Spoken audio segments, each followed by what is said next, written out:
No. Let's try something else. Hit it, Joe. Three idiots sharing memories with fans who watched the show. It's the best of both our worlds. Hello, everybody. Welcome to another episode of Best of Both Our Worlds, the official, unofficial Hannah Montana podcast, the show where three idiots share our memories of Hannah Montana with the fans, so that way you get a chance to see the other side of the best damn Disney show ever. I am one of your hosts, Jason Earles. I play Jackson Rod Stewart on the show. I like to make my face as red as possible whenever I do that. Matches your coat. Thank you very much. I'm Shannon Flynn. I was a director and acting coach on the show. I am Douglas Danger Lieblein. I was one of the writers and co-executive producers of the Hannah Montana television show. I love that. I love that. Do we have any quick fit checks before we jump into any of the shenanigans today? I'm in the red Ricos. Me too. We did not plan it. We didn't. We actually didn't. We actually and I felt didn't. stupid when I walked in. Yeah. I didn't bring my Rico shirt. I just have a Mickey shirt. Oh, but I love that. Classic. I know, OG. classic Mickey. But The mouse that rules us all. you are wearing something I am, quite big yeah. and loud. No, this is yet another one of my fantastic Stray Kids related pieces. Ordinary Affair is the company that makes it. They're friends of my wife. They have an incredible shop. But it's a bunch of the album names in cool, sort of like a NASCAR like jacket design. It's a super cool jacket. It's very cool. I am not cool enough to pull it off by any stretch of the I imagination. beg to differ. No, trust me, this is rough for me. But Katie looks amazing in this. Of course. But you know, Katie looks amazing in everything. I know but lots of cool stuff, lots of Jersey sort of stuff, and I like it. So I thought I'd go a little bold and a little crazy today. Little You look varsity great. jacket. Yeah. Little varsity Jackson. All right, before we jump into today's episode and start with our little Babao Sweet Niblets, we want to thank everyone so much for all their support this past week. You know, all your likes, your comments, they mean the world to us. So we'd like to start this episode like we're going to start every one of them with our little Hannah Montana Spotlight, where we share a few of our favorite comments with you guys. Yes, I love this one. You guys haven't seen this one yet. No, so I I'm haven't very seen excited it. to share with you. Sloth but Fox IRL commented on Instagram. This is fantastic. I was a tad delusional as a kid and was fully convinced Hannah Montana was a reality show. I mean, I knew Miley was Billy's daughter. I grew up hearing his music. Dolly Parton was a household name too, and I didn't understand celebrity guest appearances. I was convinced everyone knew the secret besides the state of California, because that's where she lived, and in order to live a normal life, that's all she needed was for her neighbors to not know. I was fully convinced of this until weeks after I saw the Hannah Montana movie, meaning that end scene just completely destroyed me for days. I panicked when a kid from Cali moved to my school, which is what triggered me into learning that it wasn't really a reality TV show. How amazing is that? That is amazing, but I will tell you this, and I hadn't read that yet. Part of the reason that I believe personally Hannah was a success was we were right before like 6-year-olds had phones, right? So they didn't know everything about the world yet, and the people who came to our show really believed this was real. And there was a fervor to it because they suspended their disbelief or they really believed it. Nowadays, when people come and say, how would you do Hannah today? It's really difficult because a 6, 7, 8, 9, 10-year-old knows knows it's Miley playing a part. But back then, they really didn't. And that's what was, the magic was, we hit that moment. Yeah.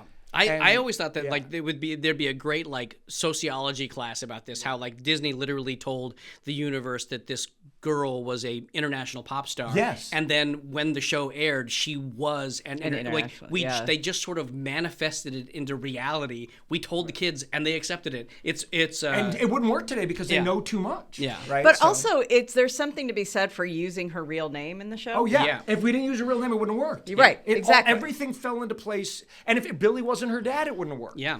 It all fell into place in this magical way that made kids just like this. And they're not the only one. Yeah, this was so like, this was the most extreme example of somebody really buying in. And I was like, I have to share this one. I love this one. I love it too. And also, I used to believe that what I was watching on TV was real. Like that there were cameras in people's living rooms, like when I watched sitcoms.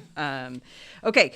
Alessandro Sorrentino 9680 commented on YouTube, "This is genuinely the only podcast worth watching." I agree. Thank you. No, that's Thank 100% you. true. Please tell your friends. I know. Yeah, share. Please share it. Yeah. No, Alice, thank you. I love a nice short sweet one as well. Yeah, there. yeah. No, I appreciate it. So if you guys would like to be a part of our Hannah Montana Spotlight, please just leave a comment or review on any of our platforms, on YouTube, Spotify, Apple Podcasts, TikTok, Instagram, you name it, you write it, we'll read it, and then we'll put it on the show. This is one of my new favorite parts of the show. So, I love it. So keep them coming. And then finally, make sure to check out our website, bestofbothourworlds.com. We'll have all of our shows on there, all of our YouTube shorts. There'll be behind-the-scenes photos, the occasional giveaway, and an ever-evolving merch store. So definitely keep checking it out. Yeah. So that takes us to our little babao sweet niblets for the episode. Shannon, what would you like to start us with? Well, this episode that we're going to be discussing is called Oops, I Meddled Again. It aired on July 14th, 2006. It was written by Lisa Albert. Mm-hmm.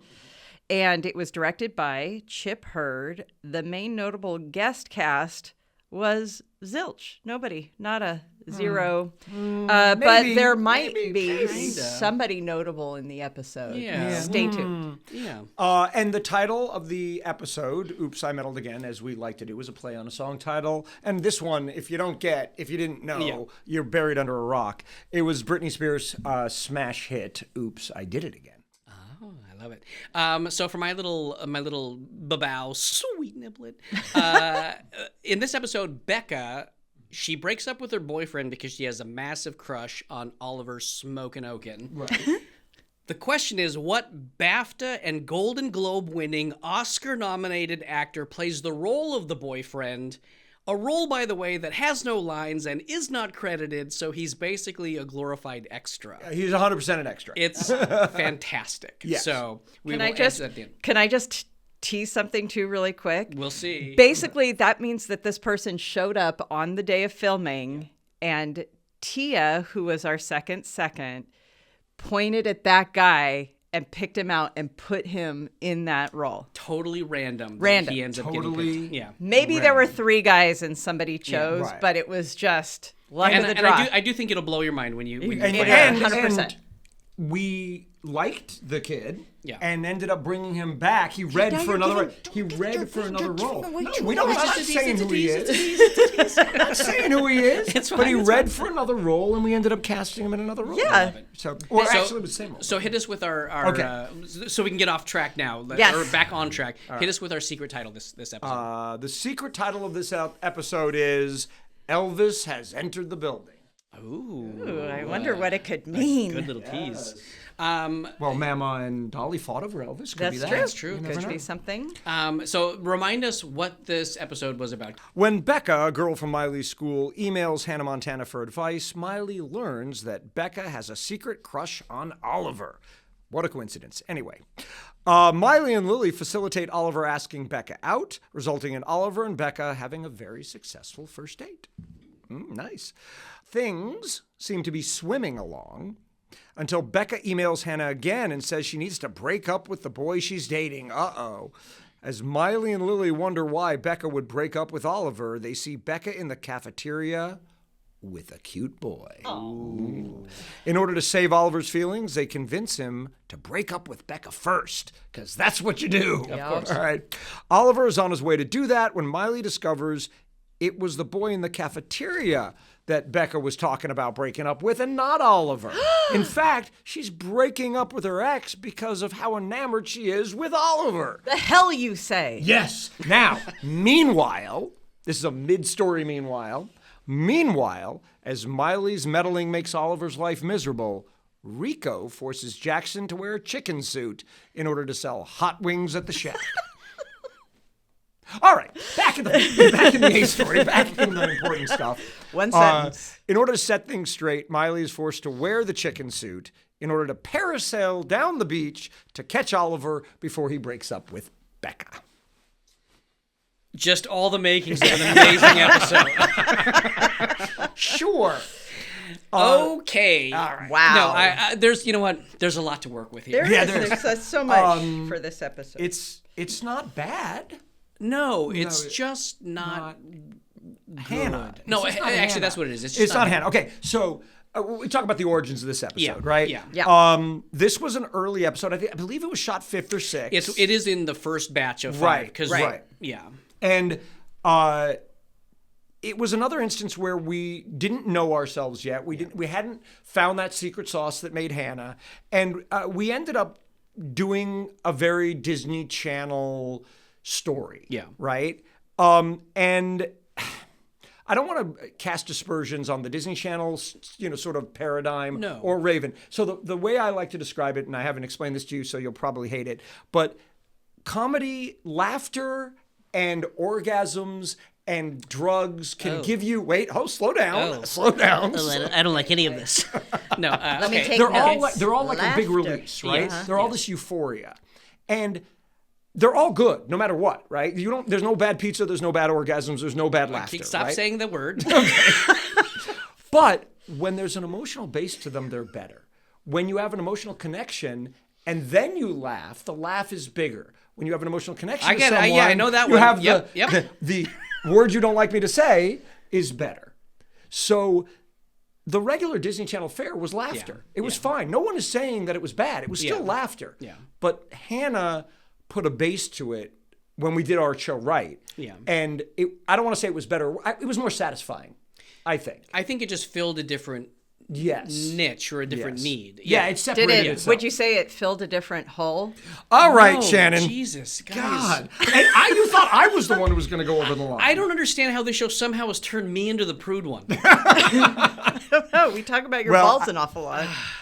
Okay. Okay, so anyway, so this episode to me is another Raven episode. Okay, Yeah. so remember the paradigm for Raven is, in a nutshell, she has a superpower, which is she can see a little bit of the future. She sees a little bit of the future. She always misinterprets it. She acts on that misinterpretation. She screws things up. She realizes and now has to get things back to right again. And it all builds towards a big comic funny scene. Yeah. Break down this episode, it's exactly that. If you think of Hannah as Miley's superpower, this episode is a episode of Raven, right? She has her superpower, which gains her the knowledge that someone has a crush on Oliver, but she misinterprets that knowledge, and so she makes things worse, and now she has to make things right, all leading to the big funny flying in a chicken suit on the beach. Yeah. It's that's all it is. Yeah. And there's no emotional sort of base to it. It's a great Raven. It's just not a Hannah. Yeah, right? we sort of were talking about this earlier. The idea that it is a Raven episode is so on point, Right. Because if you look at the place where Oliver's confronting Becca on the beach with Miley, and then Becca's like, "Well, why does Miley know what I wrote, Hannah Montana?" Right. Oliver's solution to that is, "Oh, she can read your mind." So it's literally like it's a psychic solution for the problem. It's literally like it was ripped out of a Raven outline. Yeah, no, it is. As opposed to like even like our silly joke of a solution is. Yeah, no, it is absolutely. Raven worked. Yes, 100% absolutely. worked. Yeah. Was probably the most popular show on Disney Channel at the time. Right, no, so it makes sense. And so, therefore, like using that formula in a new series, 100% You would imitate makes the sense. thing that works. It works. To right, try and, it works. and we were Yeah. pushed towards that, and we had to push back. Okay, so like next week's podcast is we're gonna do On the Road Again. Yeah. And that we've talked about this. That episode, and we'll get there when we talk about it. Tune in next week. Yeah. Is such a Hannah episode. Yeah. It is so us. We were fighting to do episodes like that as people were pushing us to do episodes like this. We finally broke free, but it took a while. And this is one of the older ones where we hadn't broke free yet. And we're still in this really weird place as we're doing this podcast, going through the first third of this season, because we recorded the first 5, and they are not our best episodes. The show doesn't quite know what it is. The kids aren't quite as good with the comedy. Right. There's just a lot of moving parts, a lot of challenges putting those episodes together.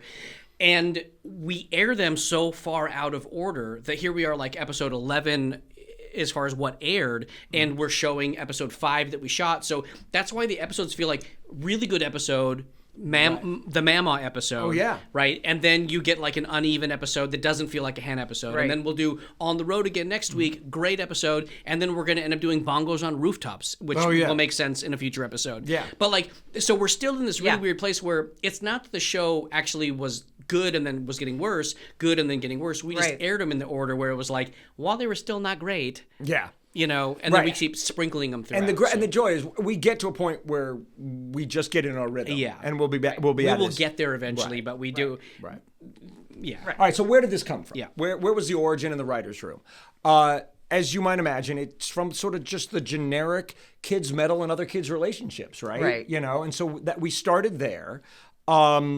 We were trying to cast that wide net of getting people involved. What do kids think is important, you know, as opposed to telling a story about a character and an emotional issue that they're having. The email, the advice column came from the hot sheet, which is, this thing that they gave us that told us what was hot with kids, you know. Where does that come Disney from? had a like research internal? department, and they would give us what's called the hot sheet, and it was basically a list of Kids love ice cream. Yeah. No, seriously, it was the dumbest thing. The only funny thing about the hot sheet for me was, for the first season, the hot sheet was like, Sweet Life is popular. Like, what is popular? SpongeBob. And, like, kids love emailing each other. Like, and it was all this kind of stuff. And then when we get to season 2 and 3, we were on the hot sheet. Yeah. And we were like, well, we can't do a show about ourselves. We were the hot sheet. So really, none of this came from a really strong emotional place. Yeah.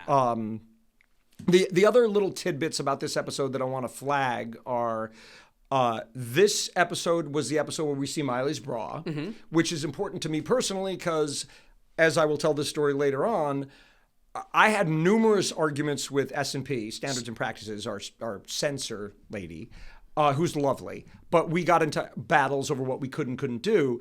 And I would come back to this episode a lot where I'd argue, how come we can't say that? We saw her bra. Yeah. Right. The world knows she wears a bra, you know? Right. Yeah. So, and let's just clarify. Yeah. She wasn't wearing the bra when we saw it. It No, was no, her, yeah, like, but, you loose know. bra. Okay. Well, I mean, I'm carrying the bra in. Yeah. I was a little surprised that we were able to show the bra in the first place. Yeah, so was I. That's Me why, too. But then I that's thought- why I always argued, Yeah. we already crossed this line. But then I also thought it was funny, like how colorful the bra was. I was like, oh, so if we're gonna show the bra, it's still gonna be the Disney note of it needs to be like the most colorful thing in the set.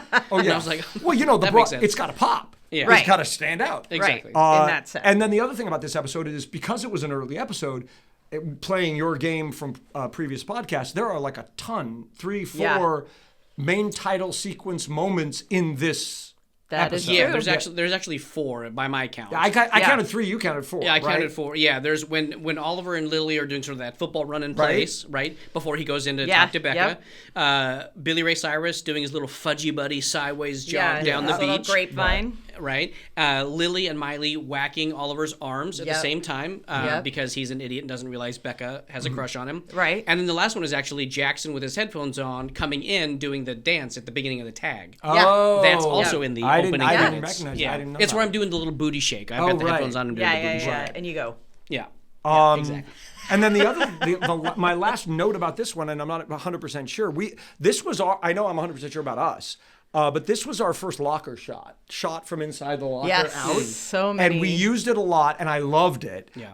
The thing I'm not sure about is, was this the genesis of that on the Disney Channel? Because I think that had been done before. because to be there's honest. now the Locker Diaries, It right? feels like something that, like, again, like Raven would have Well, done. yeah, because it's I've never so seen it, comedically, so- like. But I'm going to pretend we Useful. invented it. Okay. And Okay. the And I'm entire going to Locker pretend like Diaries- I never stole it for other shows that I've worked on. It's not It's stealing. a shot. It's an homage. It's an homage, right? Yeah. But I just those are my only other little things about remembering this episode. Yeah. That chicken suit? Yeah. Jason, that thing must have been. It was awful.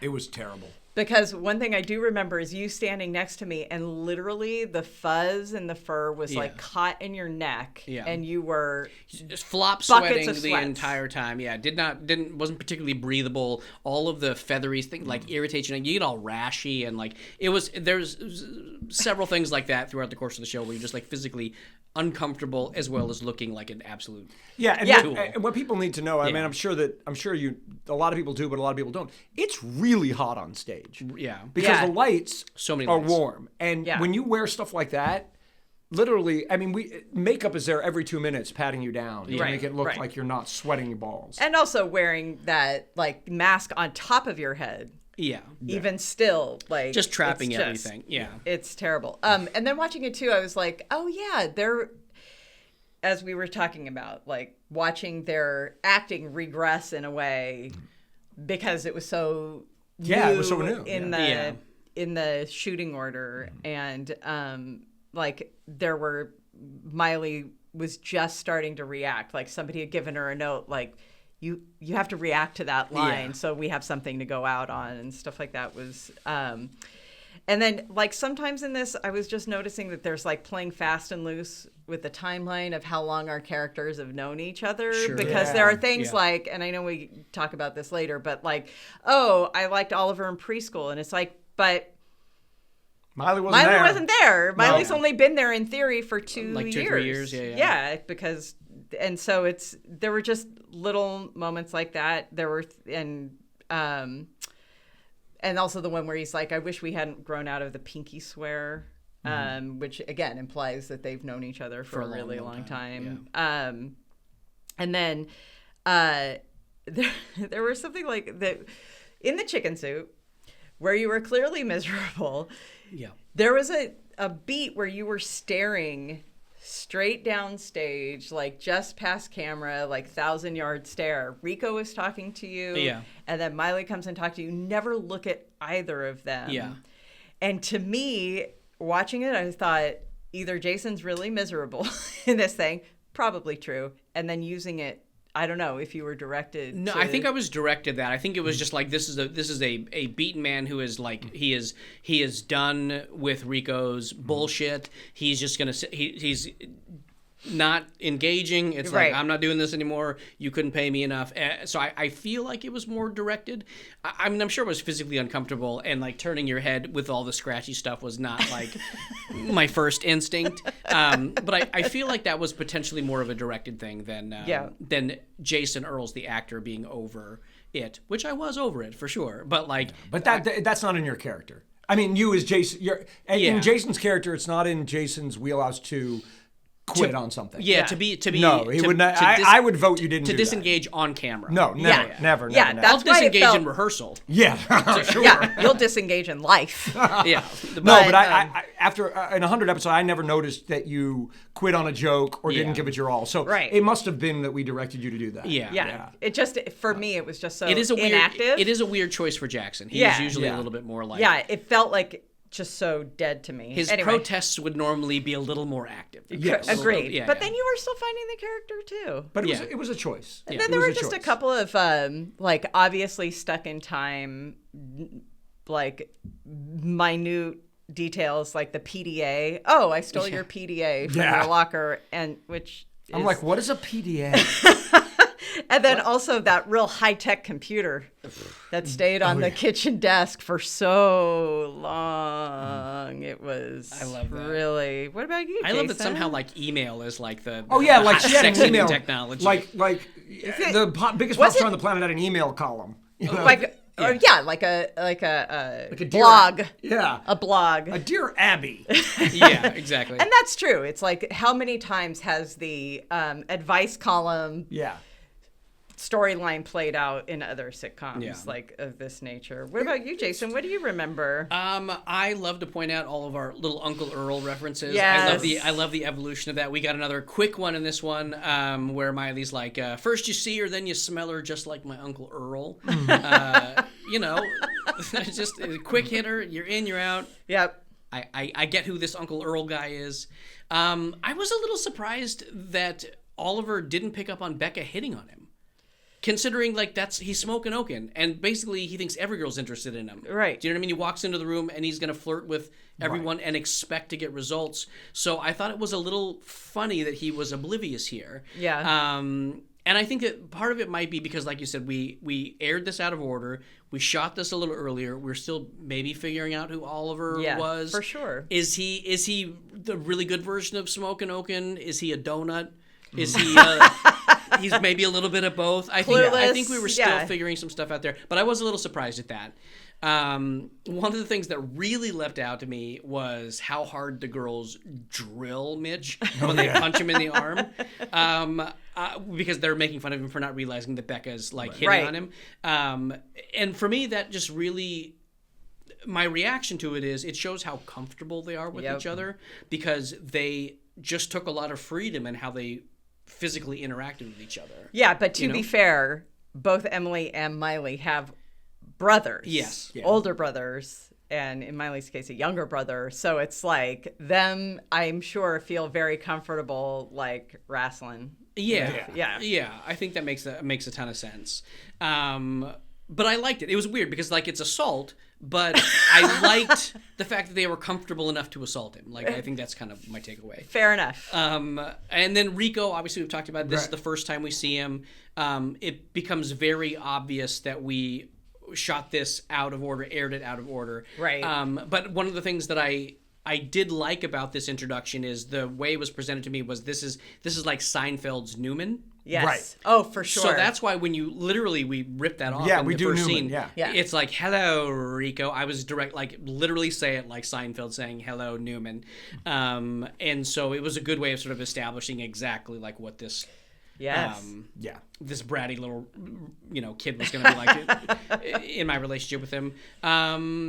One of the other things that leapt out to me was I remember how early in the show I was really embarrassed about my own singing ability because, again, everybody's so good at that and I am not. And so when I had to put on the chicken suit, already that was humiliating in its own way.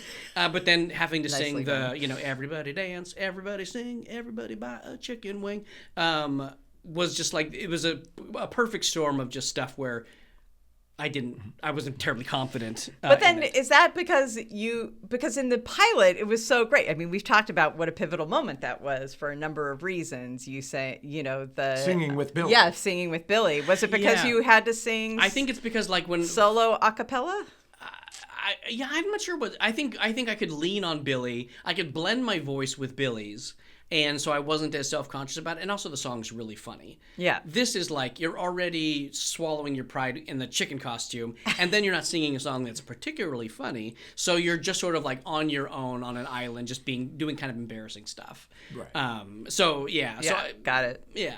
And then this also kind of continuing with that theme of being self-conscious about that stuff, the tag is something that evolved from something else that they wanted. I was supposed to come in with the headphones on listening to something, and like a guy being part of a musical family, I was supposed to be drumming on everything in the kitchen. Okay. So it's supposed to be ta-da-da-da on the pans, ta-da-da-da on the plates. This sounds different than that, so I'm going to make something that sounds cool. You don't hear the music, but you hear the music that I'm playing, and it was supposed to be awesome. And I don't have that ability. I have no musical ability. So this was one of the first times where I very, very directly couldn't do the thing that was on the page. I just did not have the skill or the ability. And I remember the writer that was on set, who was, had a very specific idea of what this bit was very frustrated with my inability to do this. Wow. Right. And so... Yeah, this was one of the first times I was like, oh, I genuinely can't deliver this, so we have to find something else. And we landed on the dance instead, and I think the dance is funny and it totally works. It's way funnier. But usually when I end up doing something that's not on the page, it is a deal where we found something funnier. I just realized, is this the origin of Bongos on Rooftops?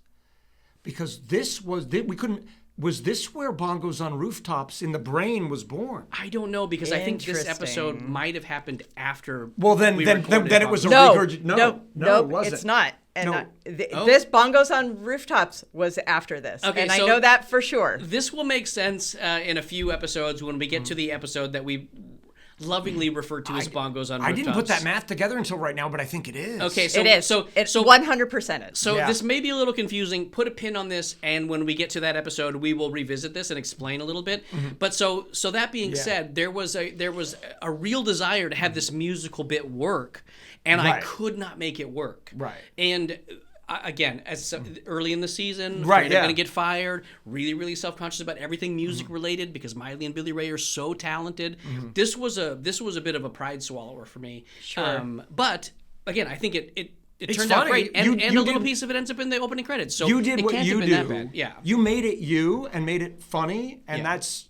I think we learned more from that than we did from making the bit work. But as an actor, it is a Yeah. weird thing when you actually get something in the script and you're just like, oh, wow. Like I genuinely don't have the ability to salvage this. I don't know how to fix this. But as a writer, that's good for us. We Yeah. we learn what's in your wheelhouse, what you can do well, and we write towards you. This was one of those things where, we shouldn't have tried to force you into a box you couldn't fit in. We should Yeah. have just leaned into what you do, and we ended up finding that and doing that. But also, it makes sense too. Like knowing this is what ended up with Irish Dancing, and Irish Dancing was before this. right. So yeah. So In air order. Yeah. In air order. Yeah. Right, so we're learning you. Yeah. So you failing at this was actually a bonus for us because we then began to learn what you do well. Yeah. So In the moment, it was a Yeah. little like. yeah. Oh, we almost fired you. See, so life lesson. Yeah. You Yeah. learn more from your failures than you do from your successes. Well, it wasn't our failure; it was his. Yeah, exactly. Yeah.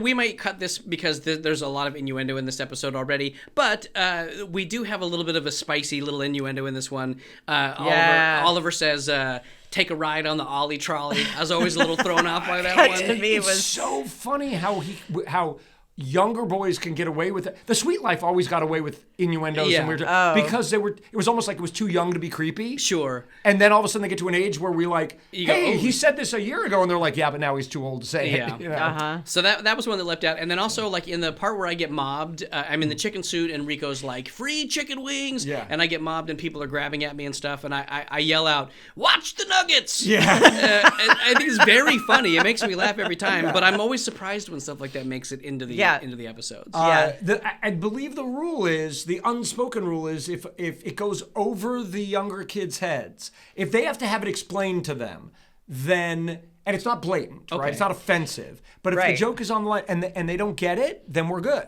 And you are dressed like a chicken. Watch the And Nuggets. there And was- you do have wings on a plate. The I know. balls are in evidence. So the right? balls are in evidence. The balls are in evidence. I'm not complaining about it. I'm just always surprised when they actually make it in. Right, So yeah. I know. It's I love wonderful. I do also like pointing out some of the iconic lines or the memes that come out of our show. And in this one, when Jackson and Cooper are making fun of Oliver at Rico's for being terrible at reading girls and everything with Becca, Jackson hits him with, "Are you from Tennessee? Because you're the only 10 I see." The finger guns thing is always what makes it work for me. Yeah, I'm so making fun of him. But I get sent that meme a lot. So I really love that one. So I wanted to point that out. And then I'm not going to name the name, but I'm still genuinely stunned at the person who's in the cafeteria that Becca's breaking up with, and we'll name him at the end. Yeah. And we're sure that that's 100% him. Look, Okay. the 100% quality Of the non-HD version. of the non-HD version, and I was like, but you can tell. It is Okay. 100% Absolutely him. tell, Okay. 100% it's him. I'll buy it. Yeah. So let's jump into what we did right, what we did wrong, what we do different. What did we do right, Dougie? I'm in love with the way in which that porch scene with Miley and Billy played out. It's really the only thing in this episode that I think was really artful writing. That scene, he lets her lead it and come to her own solution. She plays both parts, essentially. it's so sweet. And Yeah, but it's it's not super cute. just that she steamrolls him, though. He lets her do it. He sort of encourages her. Right. And that is their relationship. And I thought we did that really, really well. I love it how it literally ends up all the way around from letting her off the hook. I'm gonna punish you. Da da da da. And then by the end, she's like, what do we need to draw you a map? And even though he let her do the thing, he's like, yeah, that helped. Like, there's an honesty in the, I think I did this right, but I don't know how we got here. I thought that was really sweet. I did love the line that, you know, when he plays the little song and asks her opinion, he's like, well, Jackson said he liked it, but then again, he is a little sucker. I just think it's such a funny joke, and it really does, again, like, It colors the family in a way that I just really appreciate and I love. Yeah, and so I think we did that right within this sort of generic sort of Disney Channel. So I think we did that right. I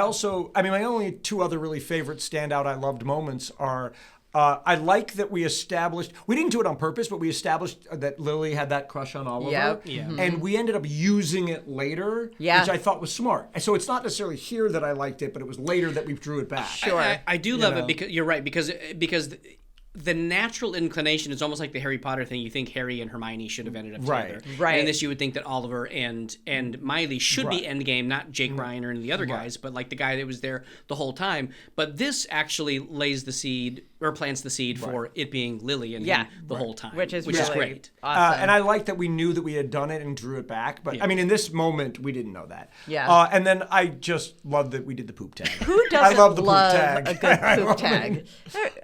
You gotta love a poop tag. I do. I think it's probably one of our best tags, honestly. It's just a one. Sorry about that, buddy. It's so good. That's my bad, buddy. And I'm just like, I've got the streamer Sorry, of toilet my paper. bad. Yeah, that was. It's just so classic Jackson, and I think again, this show does banger tags most of the time. Yeah, just really, really good tags, and this was one of them. Absolutely. Yeah. For me, like, Watch the Nuggets was. I mean, and we got so many jokes about your balls. It's a lot of ball jokes. It's like a parade of balls for Jason. It's too much. It's not that impressive. You know, we don't need to be talking about it.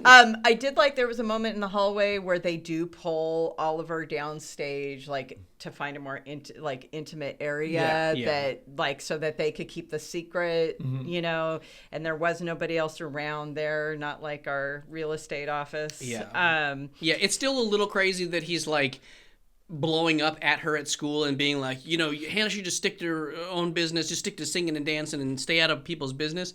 But the fact that there's nobody around is like it's better. It's better. Yeah. And then I love how much of a tomboy Lily is in this, and I feel like we got away from that in later. That there was that, but her it's just so funny. Coach like pumping him up and doing the football run and stuff like that.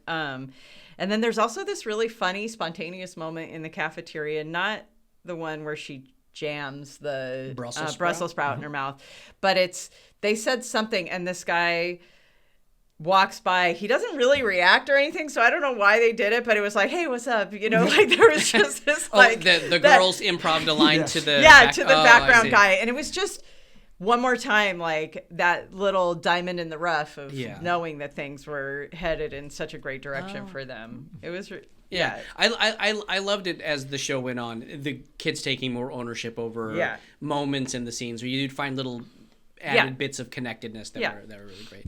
Yeah. How about you, Jace? What did we do right? I thought I actually, in a weird sort of way, I think that Jackson with the bra and Jackson wearing her robe.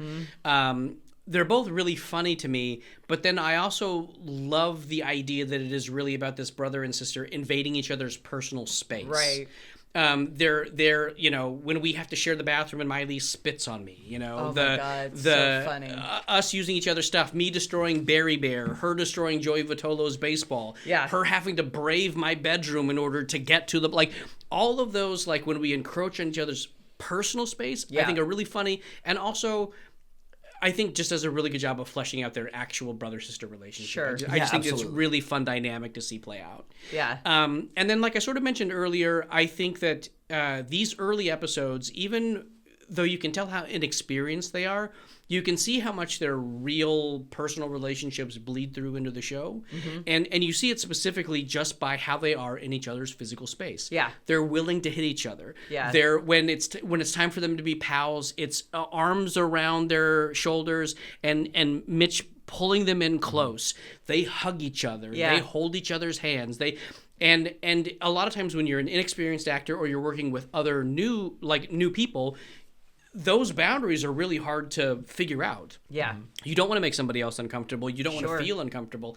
And the fact that they were so close in real life, it made it to where those boundaries didn't exist between them in the show.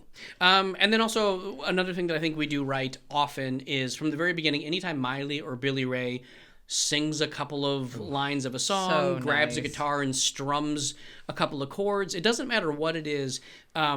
It's these gentle reminders of how talented they are musically. Yeah. And you do buy into, oh, this is just a family that is supernaturally talented in this way, and they by all rights deserve to be superstars. Do you know what I mean? Right. Oh, 100%. Every time Billy Ray picks up the guitar, I'm just like, yeah, this all makes sense. And also, you just know he's in his comfort zone, and he just it just reads on camera so beautifully. Yeah, and especially in those early episodes as he's getting more comfortable with the format of being in a sitcom, you stick him in a scene and you stick a guitar in his hand, and suddenly you relax into it. Do you know what I mean? Yeah. It's like having your warm comfort blanket just there. Yeah. When we get to next week and On the Road Again, when we get him singing, the scenes he had to do afterwards are so rich because he's so comfortable. Yeah. And he's so connected. Yeah. There's a funny joke in this that I don't know why it's funny and it's so random, but I like moments like this in the show. When Lily and Miley are encouraging Oliver to break up with Becca at the house, the scene is over. And then I come walking through in the chicken suit. Yeah. And they're like, what's going on? And I'm just like, don't drain the tub. I'm making soup. Yeah. And I have no idea what I'm talking about. I don't know why it's in there. It makes zero sense. It makes zero sense, but for whatever reason, it makes me laugh every time. And then there's also a really cute line between Miley and Rico when Miley wants to use the parasail. She has to put on the chicken suit. And she says to Rico, you're one evil little boy. And Rico's like, it's a little too late for flattery. Yeah. It's just such a great defining character moment for this newly introduced person. Absolutely. Absolutely. So lots of stuff that I loved. For an episode that we have some critiques about, there's still a lot of stuff that I really enjoyed. Of course. What did we do wrong, Doug? It's a short list because it is all-encompassing. I don't think there's a bottom to the episode. I don't think there's an emotional core to it. Yeah. Miley doesn't have a dilemma that I really care about. She has a little bit of a... I care about Oliver, and I care about her hurting Oliver, but nothing really happens, right? So the thing I don't like is the story construction. It feels like a kid show. It doesn't feel like an episode of Hannah. Right. And then we haven't mentioned it yet, but I could go on for days. That green screen. It was so bad. It's bad. It was so... We're building to the big comic finish, and it was just trash. It's terrible. Yeah. Even for the time. And we always make excuses about, well, it was 2005. It's a Disney budget. It's a Disney budget. Whatever, no, but that it's bad. was bad. That was it was not. It was funny because it was bad, not because it was funny. Yeah, it sucked. I know, and we agree on a lot with what. Yeah. But the story was too generic. Yeah. It's been done. It's played out, and I know the show is finding its voice, and also this is in retrospect, right? This is in retrospect with everything. Like that we know of 4 seasons of this show, like we can look back on it, and there's always got to be one episode that isn't the best. Well, we've had a couple of them. This definitely isn't like one of our worst episodes. Oh, no. It's just an episode that's not about anything. There's no stakes it's not to it. Remarkable. Yeah. And I'm going to be in the minority here, but the whole wiki wee and a wiki all that stuff just bugs the out of me. That's a big That's a big babao. That's a big babao. You're welcome, Lee. They're gonna have to leave that on the screen for a while. Holy cow! Because it's just not a kid thing. No. And a wiki bee and a wiki. And also, anytime you have two people singing the same thing without any sort of prior, it's like it better be good because it's so unreal. Yeah. It breaks your suspension of disbelief. Rhyming and doing that kind of stuff is cute and fun for kids, right? And rap and that culture was, just be blooming, right? there were times where certain forces were trying to force it into this show like that. But that's why Cheese Jerky is so good. Yeah. Because it is organic. Yeah. Yes, it's organic to the story. They rehearse it. They do it. It makes sense within the story as opposed to just two kids going wiki wiki woo. Which is but the just, other thing too is it sounds like if you've ever been to Hawaii, you take the wiki bus. From, you know what I mean? Because those just aren't words. Cheese jerky made sense. Yes, but this was just trying to take nonsense words and rhyme them. Yeah, there was no. Yeah. But there was stuff that I'm sure that was staged in order to make it shootable. But like when they're on the beach and we cut to Becca and Oliver and they're just standing there. She's sitting on the rock and Oliver's just standing there. There's no attempt to be like, hey, and then she comes in and she comes in and stops the breakup. Yeah. Right? Like there's nothing like that. There's it's just we cut to them and they're frozen in time for some reason. So but it was like Billy Ray at the movie theater looking at there was posters nothing, with no words on it. Yeah. So, I mean, it was just, knowing that there was kid hours, knowing everything like that, sometimes you have to simplify, but it was just, Yeah, I think again because there's no real like base for the episode. We're trying to pack a lot into these jokes, and some of the jokes are just trying a little bit too hard. Yep. Like for example, when Rico decides he wants the chicken wings at the shack, and I don't want to do it, but I finally give in, and I crouch down in front of him like, all right, what do you want, mild, medium, or spicy? And then he says spicy and spits in my eye. Yeah, right. Like the idea of me crouching down to him, it's such an obvious setup for him to spit in my face that I'm just like Chekhov spit. God, we're trying really, really hard here. There's like so many things that like were again just like eye, like all that. Little kids will find all that stuff very funny. Sure. It totally works. It's just not my favorite. Yeah. I think we've hit most of the other criticisms that I had. So let's talk about what we would do different. Okay. There is one thing that we could have caught maybe during the week of rehearsals that a lot of inexperienced actors do, and that's where like anytime the girls had to read either the emails or the things on the PDA, they before they even get to the screen, they're already reading it. Yeah, right. You know what I mean? So like it's just like you wait a beat and a half and it's gonna make sense, but they're just so. It's just one of those things where you go, somebody should have taken a second and like locked that down. Yeah, it's like listening. It's like listening to the other end of a phone conversation, right? Yes. Don't let just answer. Them respond. Let them talk. Yeah. So there was a little stuff like that, but in general, like again, as much as like it's not my favorite episode, there's not a ton I would change because for what this episode was trying to do, it does all the things it's trying to do. You probably have a different take as the writer, but I have a pitch for a fix for it. I mean, because my big thing is there's no emotional base to it, right? My pitch now, and it's in hindsight, is that make Miley screw up. Make Miley's involvement in Oliver's life lose Becca. And have her go away. And then, so Miley's whole thing is, I need to keep the secret because I'm afraid people are going to hurt me, treat me differently when they know I'm Hannah, right? It's gonna negatively impact me.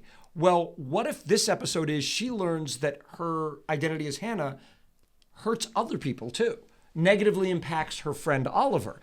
If the end of the cold open was, oh my God, I lost Oliver's girlfriend, I ruined his relationship, oh shikes, then we have a real story. Hannah has negatively affected her life. Somehow I'd rearrange it to that. And then the other thing is, imagine this episode where she goes, they're down the beach, and then she's got to run down the beach. Nothing changes because she's in a chicken suit and flies in the worst green screen ever. Yeah. Like, why do we do all that stuff? It makes, like, I would try to eliminate the parasailing. Like, it doesn't.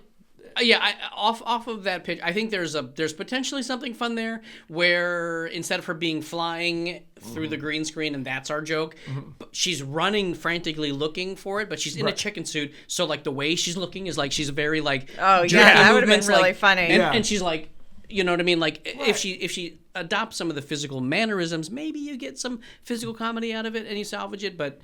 Again, But the green screen, no. It needs a whole rewrite. Yeah. That's all. I would have rewritten the whole thing. What would you, Shannon? Oh, What would you do different? I would have put the toilet paper. This is just my. But the This toilet is you paper, being a director. Toilet paper under the kitchen sink makes 0 sense.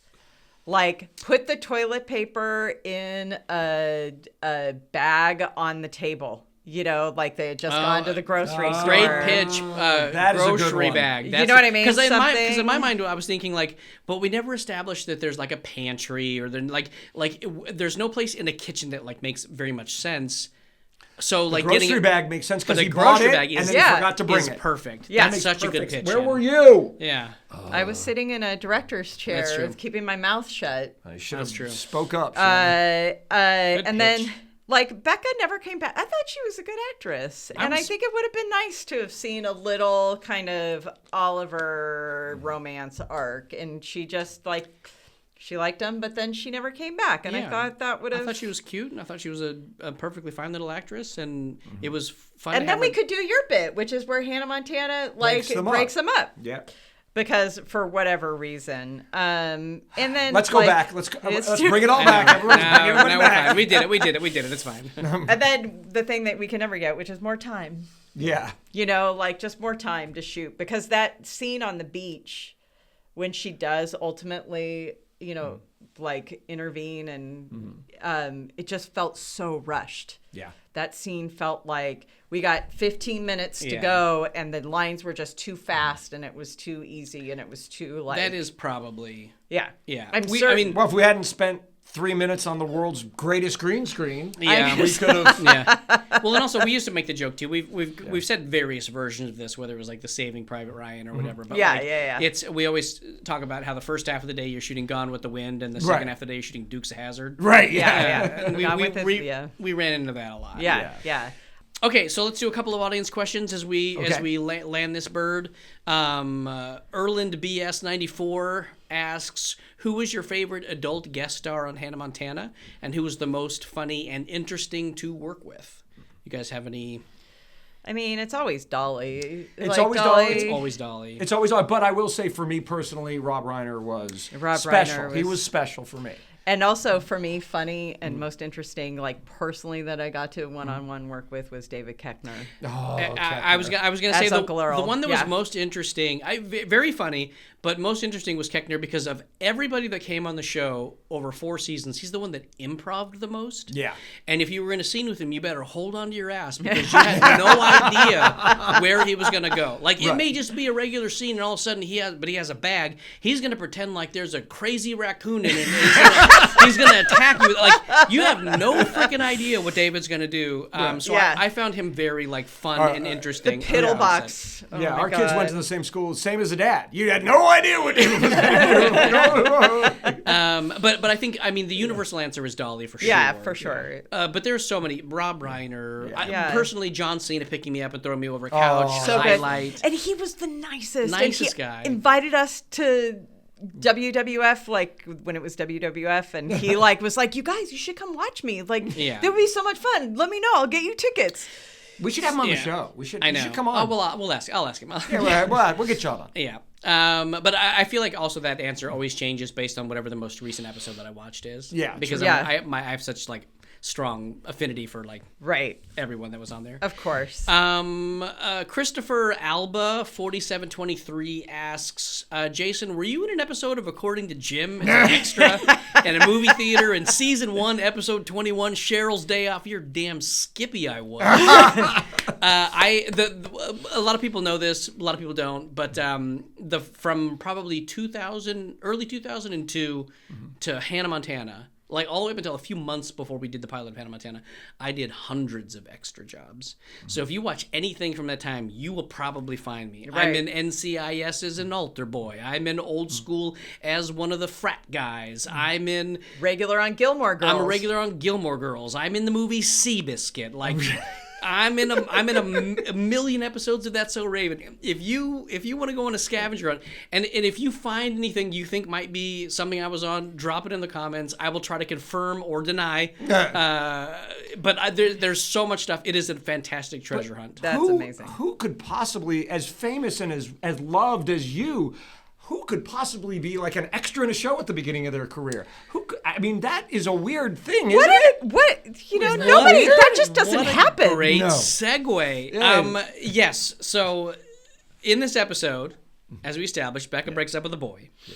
That boy ultimately ends up being somebody who won a BAFTA, a Golden Globe, is nominated for an Oscar, and is basically an extra, and it is Austin Butler. Yep. Yeah. Was in this episode. The first Also time in we Dune. seen. Dune 2. Yes, also in Dune. And also Baz Luhrmann's Elvis, which is why this podcast title is Elvis Has Entered the Building. Because we had Elvis before he was Elvis. We did it. We came Full all circle. the way around. Full circle. I love it. Speaking of full circle, okay, this episode is about overstepping and stepping in it, and doing anything that's asked of you to keep your job, which leads to this related question. Does anybody keep their toilet paper under the kitchen sink? And or have you ever not changed the toilet paper and found yourself in a similar circumstance? I keep my toilet paper in the laundry room. Yeah, I have not. However, I will say this. I have 2 sons. And there are often times when I would go to their bathroom, see that they were out of toilet paper, and think they have to get their own. They know where it is. Go get it yourself. I'm not going to replace it. Uh-huh. 2 days later, I come back. They're still out of toilet paper. What the hell is happening in here? What are they like, using? what That's is horrifying. it is horrifying. I don't ask questions. I just am like, You know, they probably just use your bathroom then. I yeah? don't want to think about any of the possible answers. What about you, Shani? Yes, absolutely. I'm sure as a child I have not changed or just left like that one last layer before. Wasn't me. I didn't use the last square. There was still toilet paper on the roll, and we have a little thing to keep our toilet paper in. And my husband is awesome about replenishing that thing over and over again. I'm going to take a different approach. Jason? I don't even care anymore, you guys. All right. No, this is my approach. I intentionally just get rid of the toilet paper because I think it's the test of a good relationship to see if they will bring it to you. So I'm constantly just chucking toilet paper around, just being like, "Honey," to see if she'll bring it. I'm so sorry. So that's the. I'm so Does she sorry, do this Katie. when she comes I am in? so sorry. She's like, "My bad, buddy." No, I don't do that. I'm all right, we did it. A little potty humor here at the end. Literally. Thanks for another wonderful episode, you clowns. And thank you guys so much for hanging out with us. If you want to watch the pod, make sure to subscribe on Best of Both Our Worlds YouTube channel. Please do all the things, comment, like, subscribe. Please share with your friends if you're enjoying this. Let's get some more people hanging out with us and playing. This is our favorite thing in the world to do. So It is. It's true. follow the show on Instagram at Best of Both Our Worlds Podcast, on TikTok at Best of Both Our Worlds, and on X at Babao Podcast. Don't do that. Hit us up on bestofbothourworlds.com for the website. Like I said, got cool videos, lots of behind the scenes stuff, and a revolving merch store. Yeah, merch. So check that merch, out. merch. This has been Best of Both Our Worlds, created and hosted by Jason Earles, Douglas Danger Lieblein, and Shannon Flynn. Executive producer Renee Colvert. Produced by Jeffrey Murphy. Filmed, edited, and finished at Quest Pacifica, with special thanks to Katie Boyum and Lee Anthony Smith. Original music by Joe Serafini. Social media strategy by Shelby Stahl and Beloved Social. And who wants to take us out? You do it this time. I I do believe it, it's your baby. turn. And with that, I'll say, good day, Daddy. I said good day. Woo, woo. I'm gonna take next episode. You'll All right. see why. Yeah. I Oh, can't I wait. get it. I can't It's wait. the best.